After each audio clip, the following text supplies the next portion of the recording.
Hello and welcome to episode 206 of Retro Encounter, RPG Fans' weekly podcast of many topics.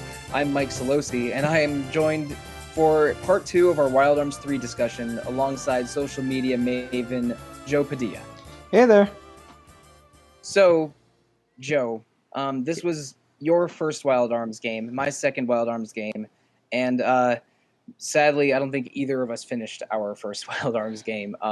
I got about 25 or 30 hours in, but I understand this game is 45 or 50 hours. So that is, I fell well short. I had a very, very challenging recent week. There illnesses and moving house, and a lot of housework was involved. But you made it considerably further than I did, right? Yes. The in-game clock absolutely lies. I have no idea because my in-game clock says like 10 hours, and I've definitely crossed the 20 mark. Oh yeah, mine. I forget when exactly it starts and stops, but it does not do it well at all. Because mine says 35, and I'm probably like 55 or something, and I am on the very last dungeon, very end of the game. So I'm pretty sure it does not tick down during battle. No, I don't think so.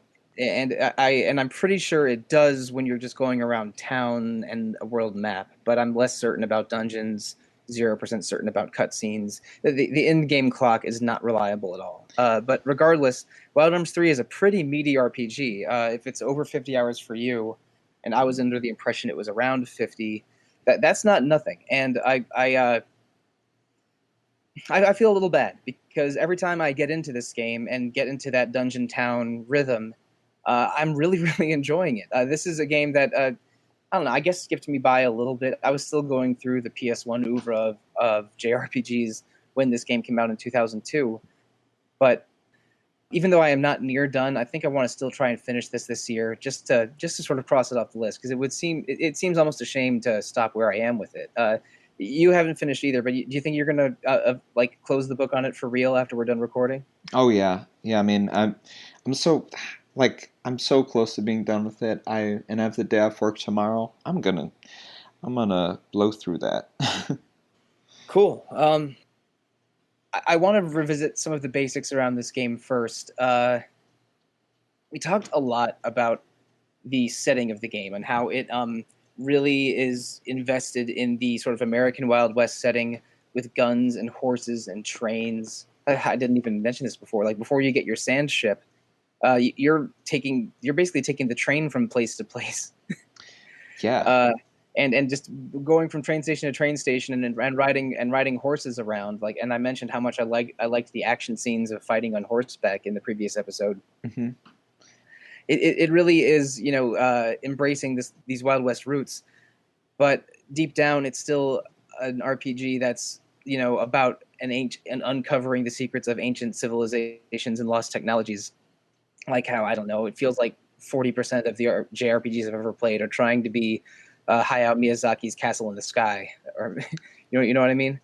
Yeah, and it's funny that you bring that up because like basically that basically that happens later in the game, where there is basically a dungeon in the sky, and you have to shoot missiles at it for it to appear, or else it just looks like a bunch of waves.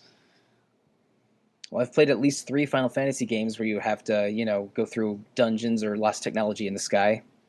Yeah. Your floating continents and what have you. But this game really feels like a really specific interpretation of that. And I think it's also true for at least the first 2 Wild Arms games. The Wild Arms games that I know of, like, all are a post-apocalypse setting.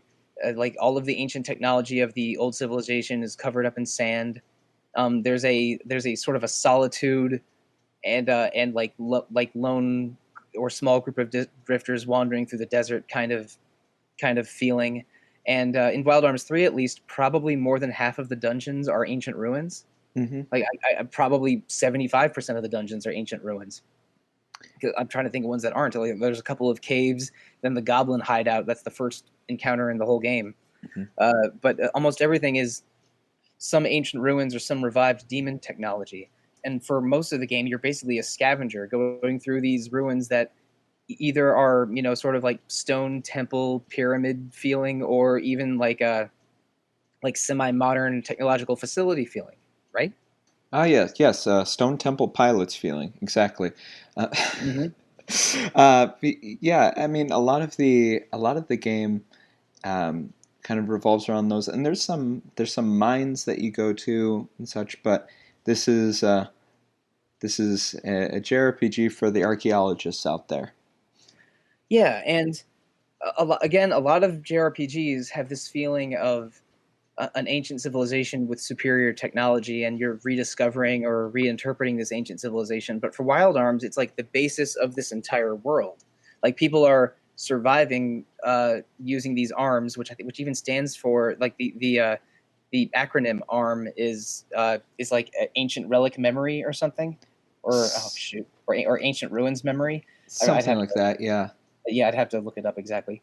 But the like everything around this world revives around ancient technology that people don't totally understand. And there's even the Ark of Destiny cult, which is I'm not sure if you want to call them a cult or a church or an organization. They basically their base is the ancient spaceship that the first denizens of the world came in on, which they rediscovered and refurbished. And they basically are dedicated to finding as much ancient technology as possible and improving the lives of people using it. Which is which makes me suspicious because I'm always suspicious of semi-religious organizations and JRPGs. But also is I don't know a kind of a interesting, mostly positive interpretation of what a cult would be in this world. Now again, I only played through the first half of the game. In the second half, are the Ark of Destiny people like surprise late game villains, or do they all secretly were they all secretly run by the demons all along? Like I don't know, like like certain uh, certain other RPGs that I probably shouldn't spoil. Honestly, I was looking for that too. I was like, oh, I'm just waiting for this. I'm just waiting for this Jim Jones villain turn or something Yeah, like yeah, that. this leader guy was very suspicious to me. Yeah, but not really. He just kind of was a solid guy. He helped you find he helped you find basically the most lush and green part of Gaia that still existed, Hmm. and he and his followers helped point you in the correct directions most of the time and give you money for doing jobs for them. Yeah, it I bet if there was more time in the game and they were going to explore it more, you would see that yeah, it's pretty much a cult, but my overall view of them was pretty positive. And unless in these very last couple hours of this pretty lengthy RPG, there's a massive unexpected turn, which I'm not saying there won't be, but I would highly doubt it.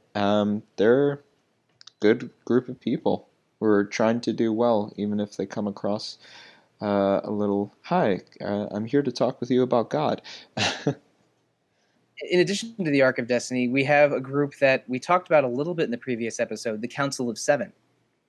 Yes, so of the Council of Seven, um, the three prophets still exist because with the Council of Seven, um, there was this accident 10 years ago, and they all died, but the three prophets remain, and then Virginia's father, Werner, is still alive, but only sort of.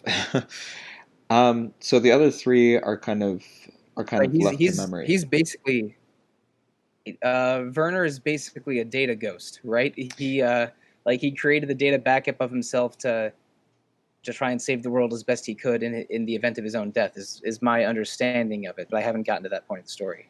Yeah, so that's pretty much it. That he exists as this sort of data ghost given mass and such. So when Virginia's like daddy and hugs him, like she feels that she's actually hugging her father. Um, and it kind of brings up this question of, okay, if this projection has Werner's memories and his personality and all of this, and he's very, very similar to the real flesh and blood Werner. Um, how far removed is he from him actually being Werner, which I think is a very interesting concept and one I'm still not sure of. So, Also with Jet, because after one point, another one of the Council of Seven that did not survive that accident was a man named Enduro, mhm. and he was maybe the architect of a project to try to, I think, try to create a human that was more suited to live in this world. And the result of that project was Jet. The reason Jet doesn't have memories is because he was created artificially in that lab that you explore in the first half of the game. And Jet's situation feels similar to the situation of the character in Wild Arms 1, who's revealed to be non-human. And also you have the character of Asgard, who is a golem revived with demon technology that the three prophets made. And as Asgard fights you more and sort of takes in more data from his environment, he gains sentience and reason and possibly also emotions to a degree. And so like this exploration of humanism and artificial intelligence again shows up a couple times throughout Wild Arms and is maybe a surprising element in a game that feels like a Wild West RPG at first. Yeah, I think yeah the sort of what makes a human. Yeah, I definitely think is really focused on those three characters, and I think they're kind of varying degrees. At least for me, this is all very subjective. But for me, if I'm kind of applying a very subjective Turing test or something, I'm not seeing Asgard as human. I am questioning whether I see Werner as human, but I absolutely see Jet as human. The circumstances for all three of them are different. Again, Absolutely. I used the term data ghost for this version of Werner that we encounter in the game because he's a data backup. He is like an image of Werner at the time of his death or just before his death. And Jet was crafted in a lab to be a sort of neo human. I don't know exactly what term they use for him because I'm sort of right before I'm or right after that point where you learn about him in the game. Uh, Hmm. but like he is, he definitely has emotions and feelings, although he doesn't have memories because of the nature of his creation. But he doesn't even realize what he is until he's informed about it. And Hmm. Asgard's kind of a baby. Like he was brought into the world as a blank slate golem and is developing like reason and sentience as a result of a sort of like of an AI program absorbing as much data as possible. So Asgard like feels less human than Werner or Jet, but maybe given enough time and given the opportunity, Asgard could become a neo human like Jet. But we won't know because I mean you fight a couple boss battles against Asgard and that's basically all she wrote. Um, and Yeah. but the fact that a game is like feels like a Wild West RPG at the beginning, and then it goes into this phase where it feels like you're just searching ruins for ancient technology, like Castle in the Sky, Laputa, and then you go into revealing that all of these robot characters or non-human characters are sort of discovering humanity or asking the question, are they humans or not? That goes that's those are surprising places for these games to go, at least to me. Yeah, I definitely um, agree with that. And with a character like Asgard, just because I don't see him as human, it doesn't mean that I didn't feel for him, because of towards the end of, basically when he is no longer in the game, Hmm. he is searching. He is searching for essentially searching for his master in the afterlife, and he comes to you for a fight, um, fully intending to lose, although he doesn't go easy on you. Um, and he kind of knows his purpose is to fight and serve. Is the game clear on who Asgard's master is? Because I'm not really sure myself. I mean, is it Melody? I had a little trouble with that. Possibly Lee Holtz. Hmm. I was I wasn't terribly sure in going through some wikis and stuff. I still wasn't exactly sold on who exactly that was. Okay. which could be that I missed it, other people missed it. There might be localization issues. I'm not sure, but I think it's less so important who his master was. That he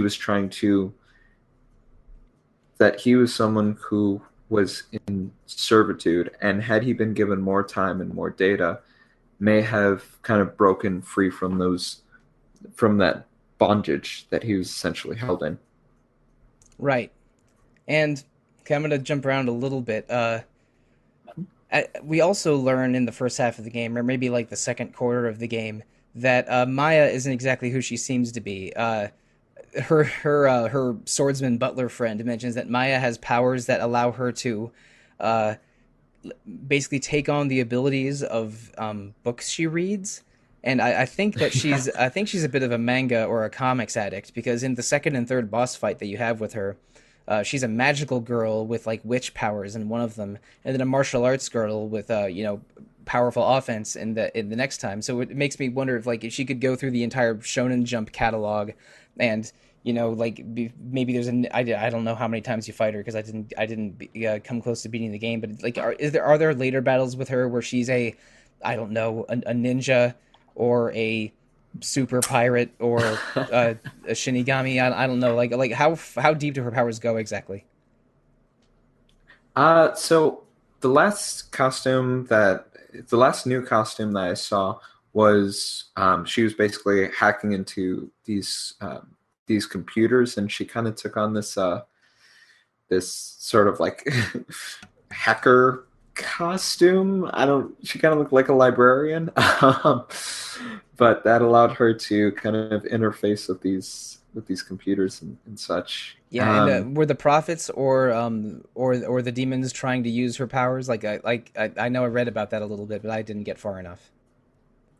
Yeah, so she has some sort of powers that the demon Siegfried, who shows up and turns the dying Lihal, Malik, and Melody into kind of demon forms themselves, Hmm. tries to use her powers with the Maya's powers. knowledge of Hyades, um, but ends up fighting. Uh, she ends up fighting against Siegfried and eventually killing him or ending him. Okay, right now, Um, now Siegfried was yeah, I don't know either the final boss or the second to last boss in Wild Arms One, because oh, okay.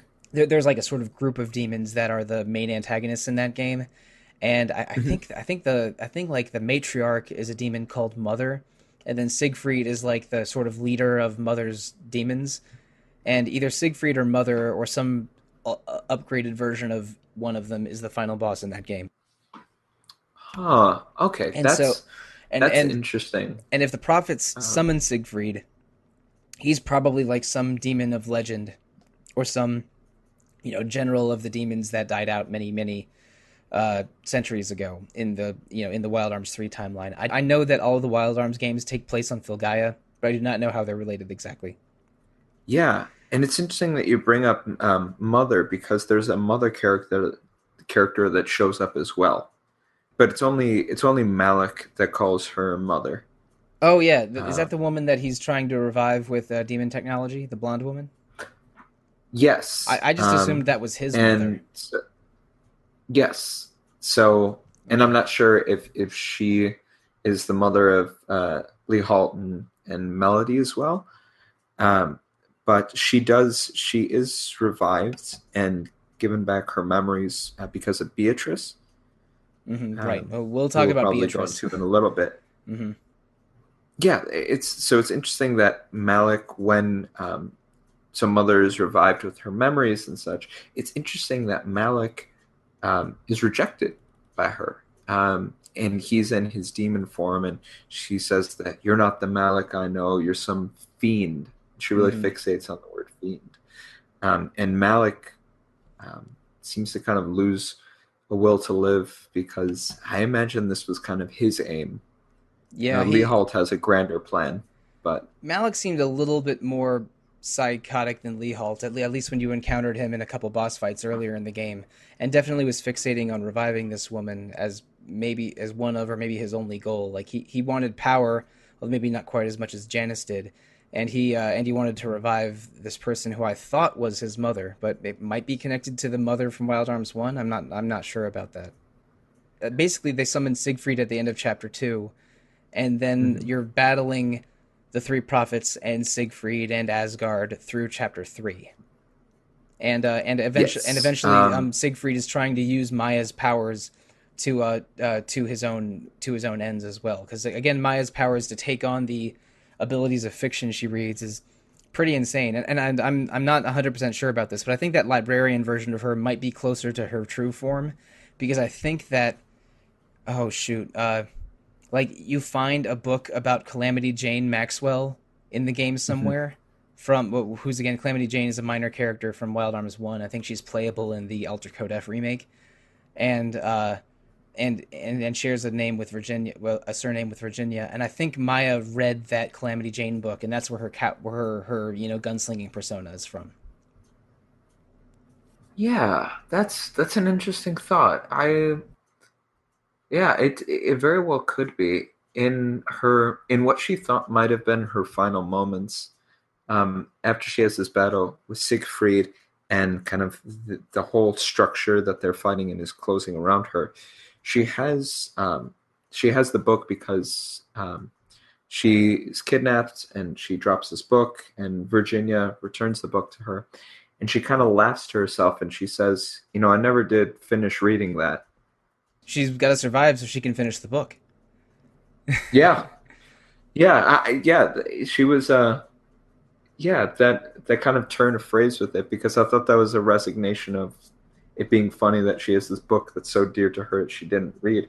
But I suppose that might have been kind of her speaking her will to live in some way.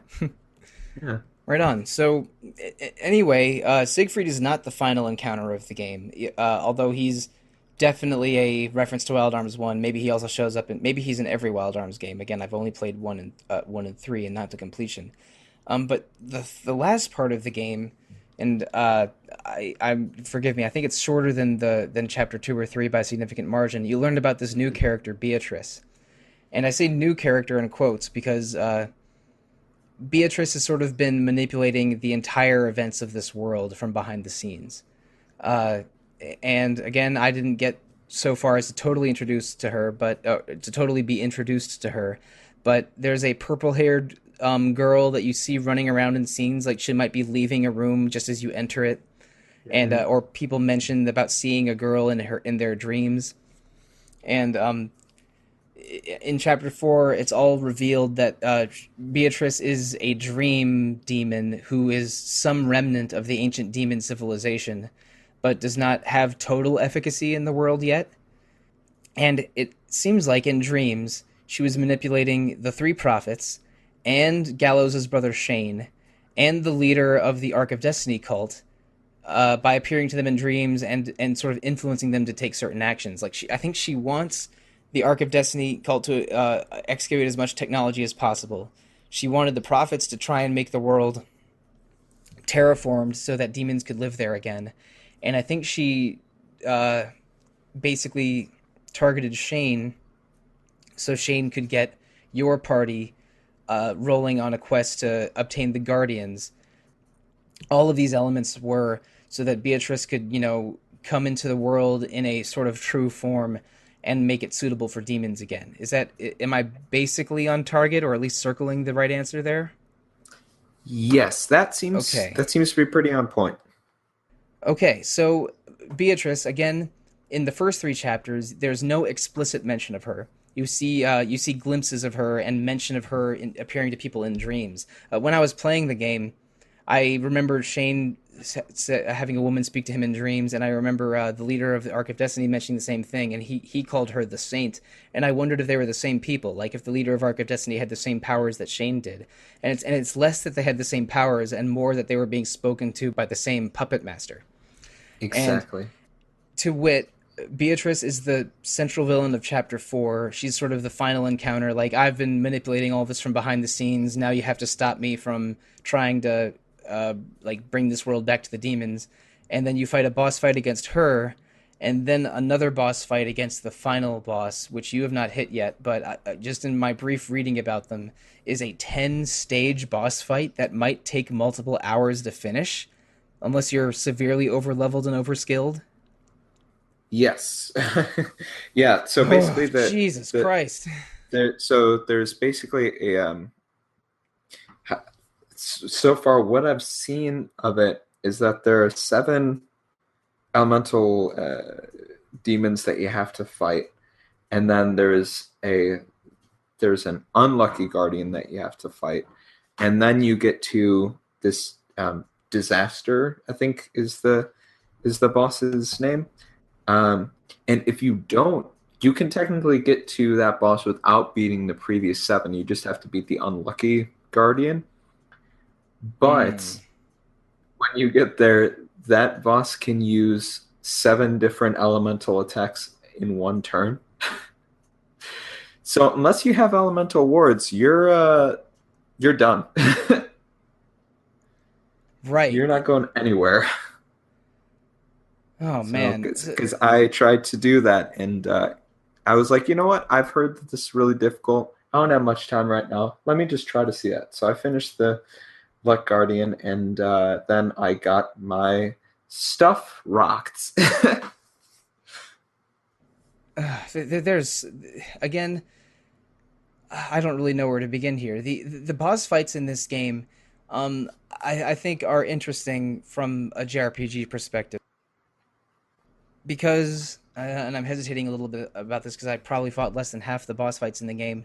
Uh, Fewer and fewer of them feel like damage sponges. Like almost every single boss encounter has some kind of gimmick or strategy that you have to exploit. Now that's true for a lot of JRPG bosses, but I don't know. In Wild Arms 3, almost all of them seem like a puzzle. Like this I don't know. This will heal all of its allies, so you have to take that one out first. Or this one has an instant death attack, so you should do that one first. Or this one you barely do any damage to it, but if you can reflect its attacks back at it, it will deal a lot of damage to itself.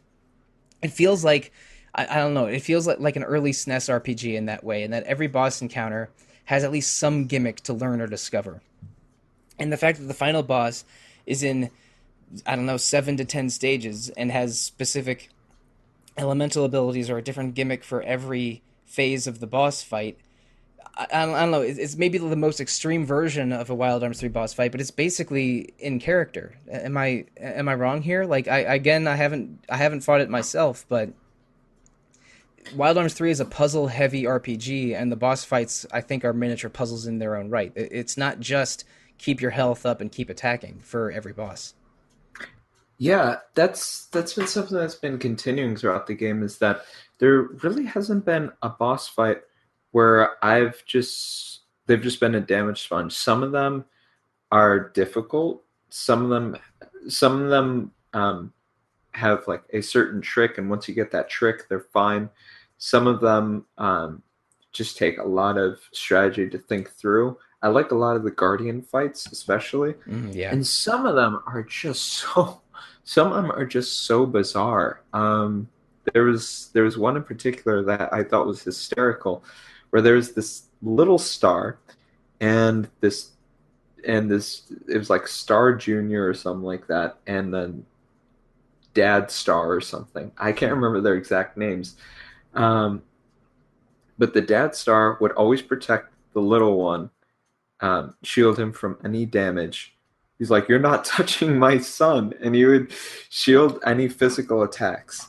But then on his turn, he he would do this really weird move where he would just jump into your character and explode and basically one shot your character, and then he falls down, and you have a turn to knock out his son while he's down before his son revives him back to full health so he can go jump in front of you and explode again, and the cycle continues.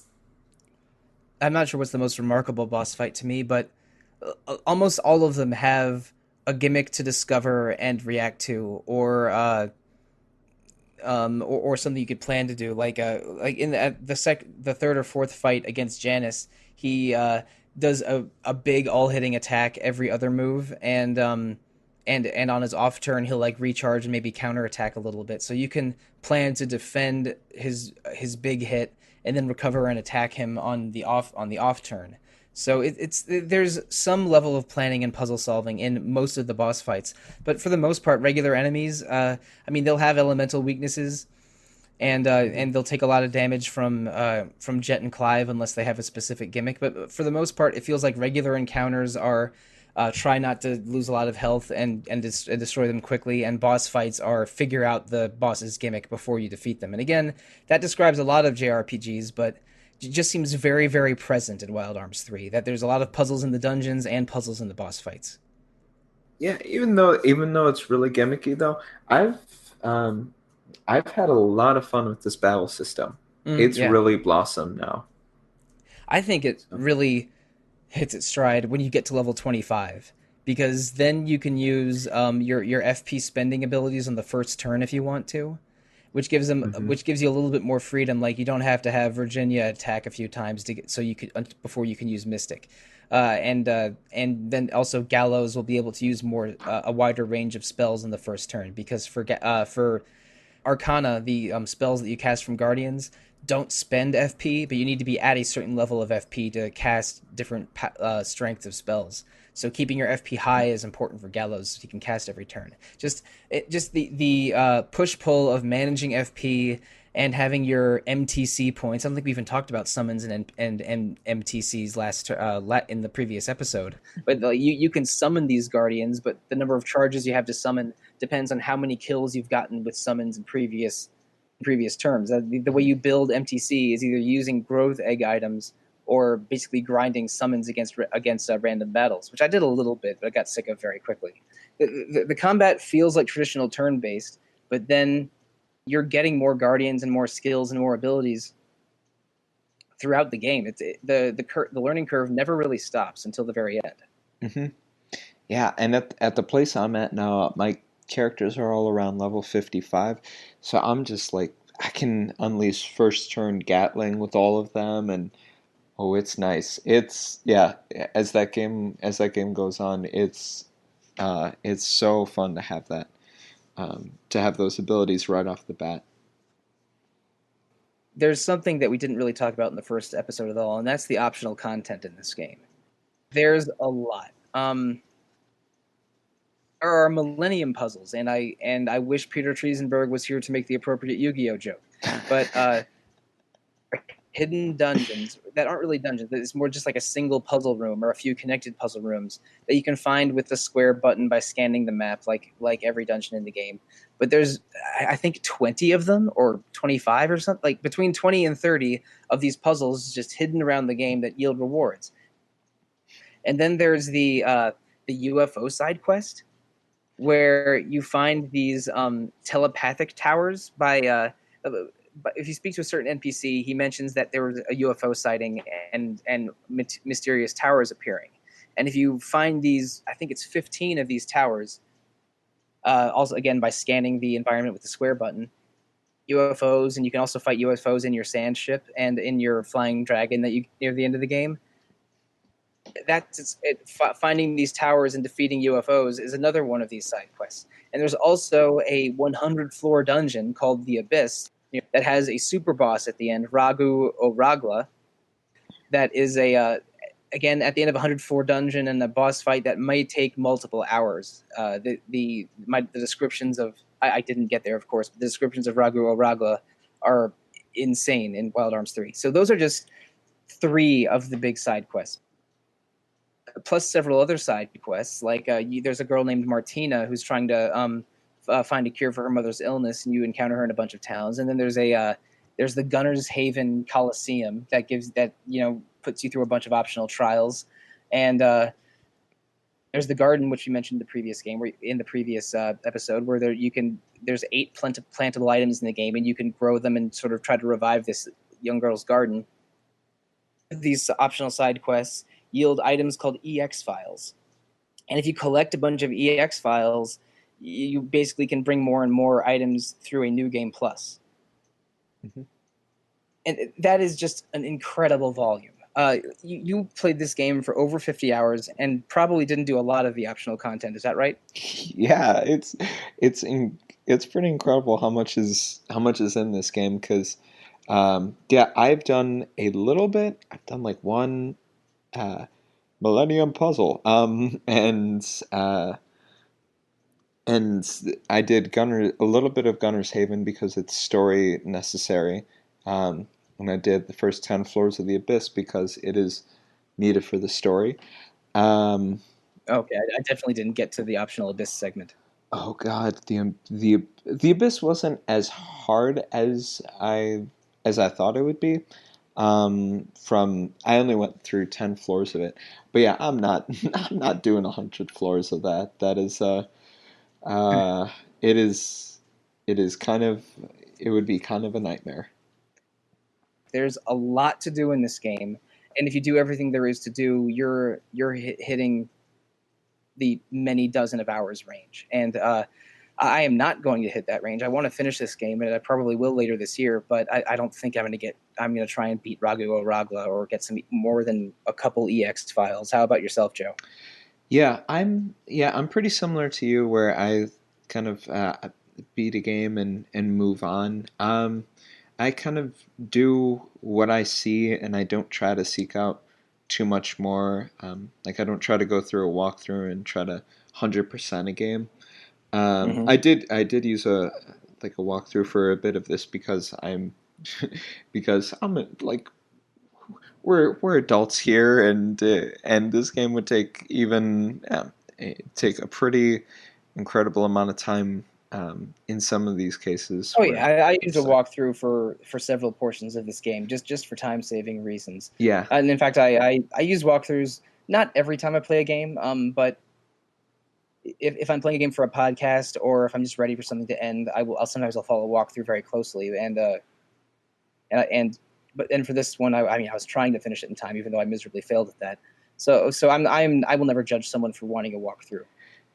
But Wild Arms 3 takes a walkthrough, but this is the kind of game you might want a walkthrough for, just because there's such game here, and most of it is hidden behind puzzles.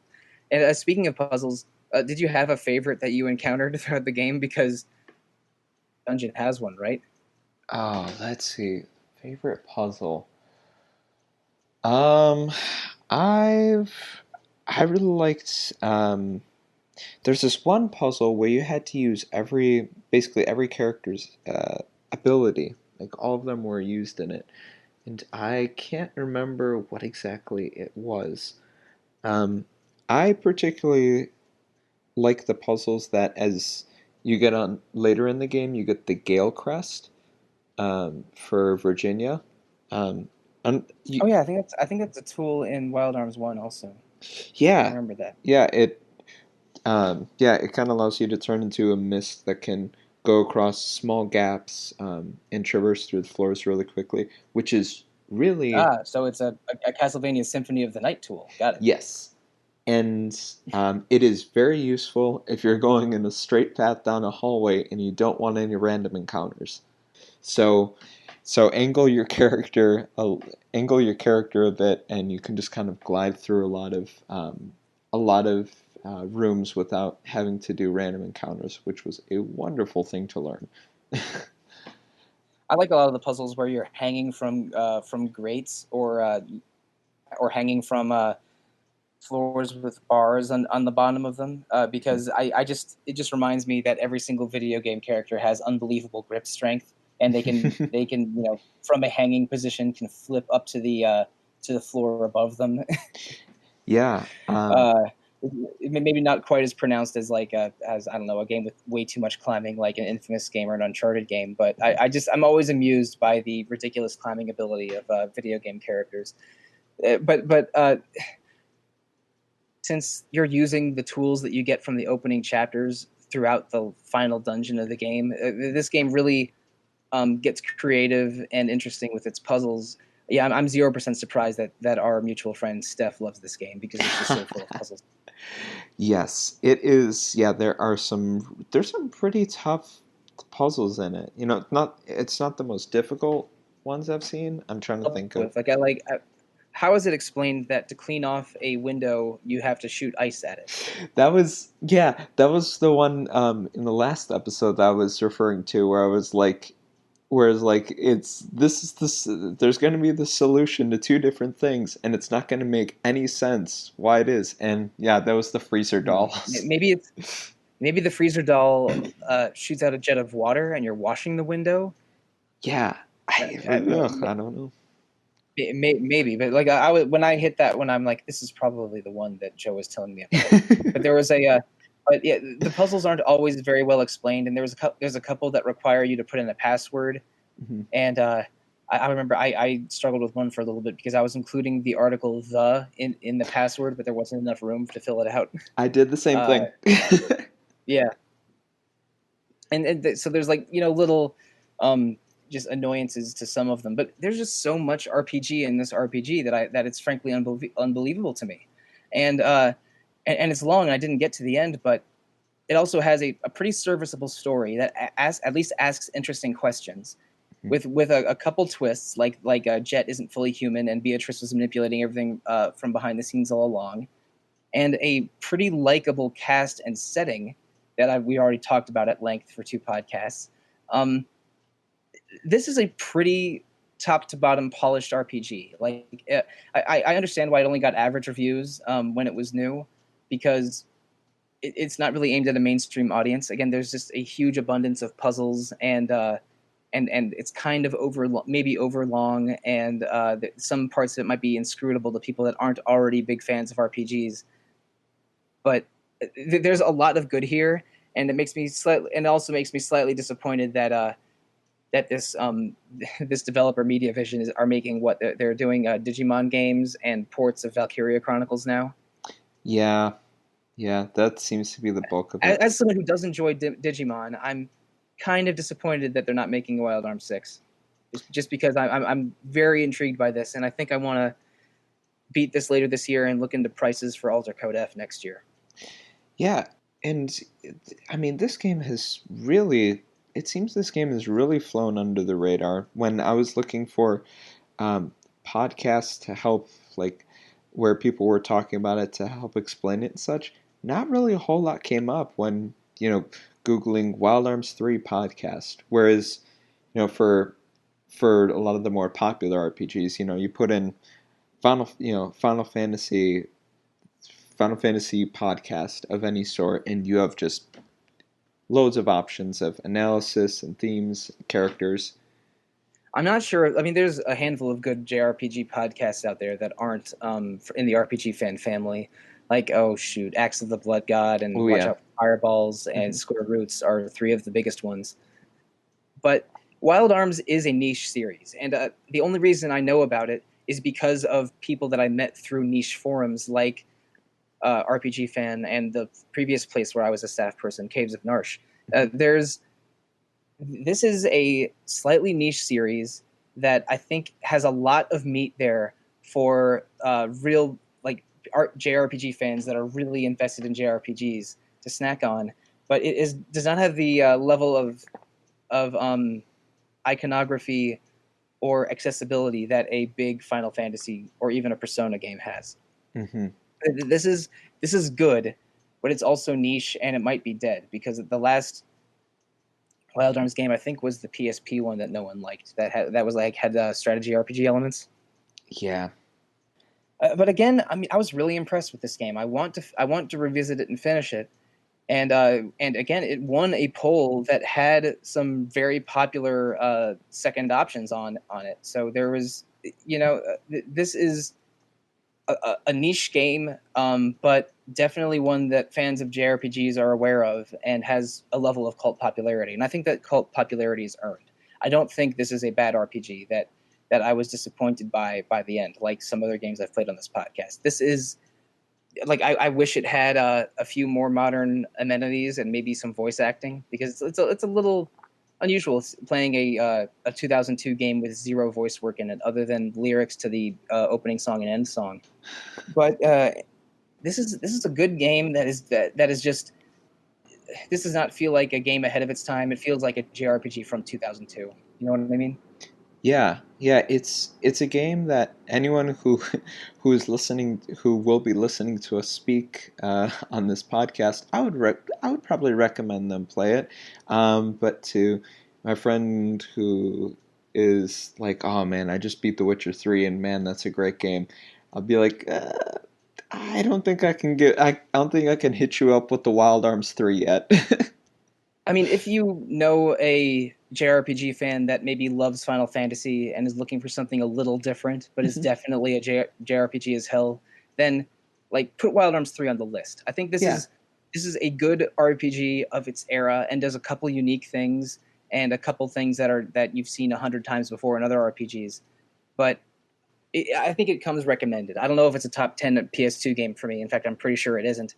But the PS2 had an incredible RPG library, and I think Wild Arms 3 fits comfortably in that library.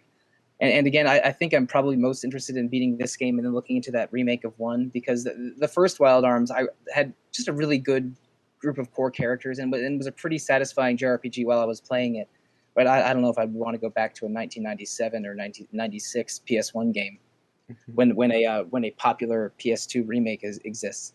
But yeah, overall, I had a positive experience with this game, and I want to finish it. And I'm sure that this whole episode, people were snarling and yelling at me, listening, like that I was getting names wrong or missing details, just because I didn't fully invest my way into completing it. And for that, I apologize. But again, I just had a difficult week, and I've probably done too many podcast episodes in a row. I'm going to have to take part of October off. Speaking of which, I think we're near the end of the episode, Joe. We're basically agreed that this is a good RPG of its time and does a lot of interesting things. Yeah, I agree. I mean, this is a Wild West RPG where by the end of the game you are flying around in basically a Zoid named Lombardia who just wants to go to Mhm. bed. Like, A sleepy mecha space dragon.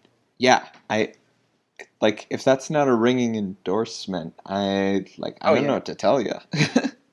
sleepy mecha space dragon. Those are 4 words I love, all chained together amazingly. That's I need to keep playing just to get to Lombardia.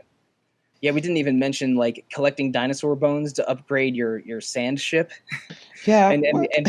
and getting into like ship battles, like tank battles in your sand ship.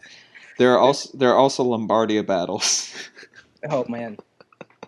And we didn't even mention all the stuff you can do in Gunner's Haven.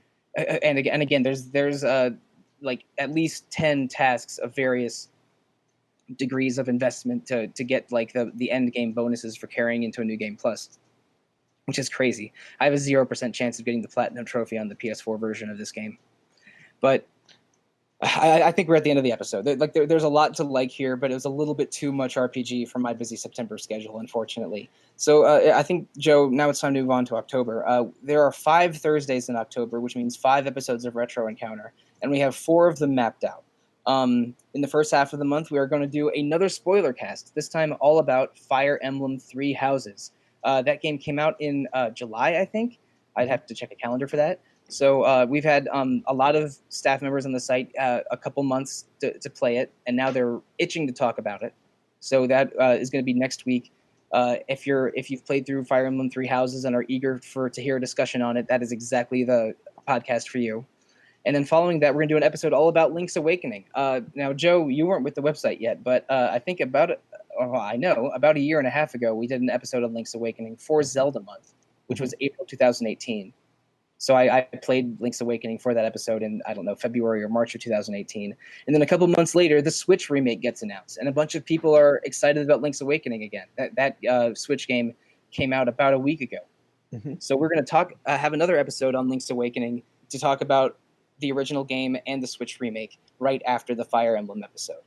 And then after Link's Awakening, we are going to have 2 episodes on Grandia, which recently had a Switch port, and I think very soon is having a PC port in October, I think. I would have to check RPG Fans News Archive to double check that. And so 2 episodes on Grandia, one episode of Link's Awakening, one episode on Fire Emblem Three Houses, plus a fifth episode that I'm in the planning stages for. I think I know what it is, but I'm not ready to make an announcement about it yet. So that's the future of Retro Encounter. And if you have any questions or concerns or want to contact us for any reason, the best way to do so is to email retro@rpgfan.com. RPGfan.com also has message boards, a Facebook page, an Instagram page, a Twitter page, a Discord server, a Twitch channel. There's something streaming on that Twitch channel every day. And Joe, you're on the social media team for the website, so you curate and post on many of those social media pages. Yes, you can mostly hear me on Facebook and Twitter. Yes, Steph is our Instagram queen. Yes, and she does a fine job with it. But yeah, you, Nilsson, Lucy, and Steph do a really good job on our social media. Our social media presence has been waxing and waning with how much quality staff we have, and right now we're in a very good place with that. So you're really killing it on social media, and it's very appreciated. Oh, thank you. But you can visit all those facets of RPG Fan. We also have 3 other podcasts. Random Encounter, which is about current events, and that's hosted by Greg Delmage. Rhythm Encounter, which is about RPG music, and it's currently on hiatus. And a new podcast that isn't that new. They've been in action for over a year. Phoenix Edge, which is a podcast hosted on YouTube and also their own podcast feed, has joined the RPG Fan family. They're having links to their RSS feed and YouTube page on the RPG Fan main website, and we're going to be cross-promoting each other. Retro Encounter's going to stay Retro Encounter, Random's going to stay Random, and Phoenix Edge is going to stay Phoenix Edge. But now the different groups can cross-promote and cross-pollinate a little bit, and we're really excited to be working with the trio behind the Phoenix Edge RPG podcast. And I haven't listened to every episode in their oeuvre, but I've listened to several, and they do good work. So please check out Phoenix Edge in addition to Random, Rhythm, and Retro Encounter. And you can review all 4 of those podcasts on iTunes or Google Play or however you are listening to us. Please provide any feedback you are willing to.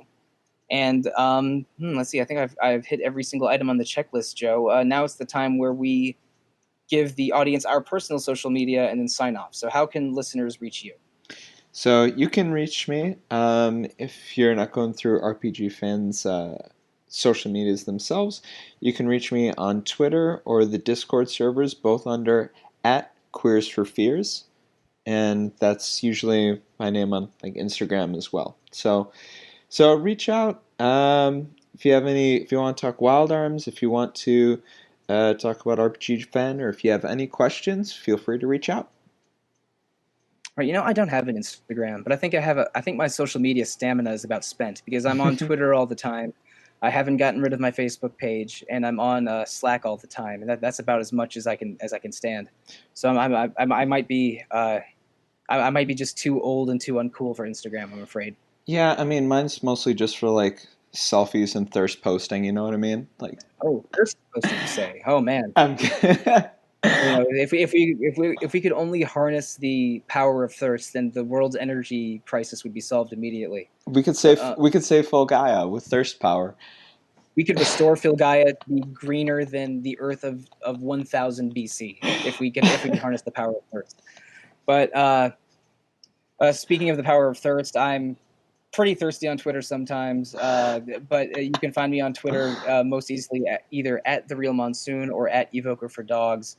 I'm also Monsoon on RPG Fans forums and Monsoon Mike on RPG Fans Discord. And most of the time, if you email retro@rpgfan.com, I am the person responding. So, Joe, I think we went in here looking for a fistful of Gellas, and we got a few Gellas more. I'd say, yeah. I think this podcast was plenty good, bad, and ugly over various parts. Yep. Over the span of 10 minutes in a game, yeah, those emotions were all felt. Yep.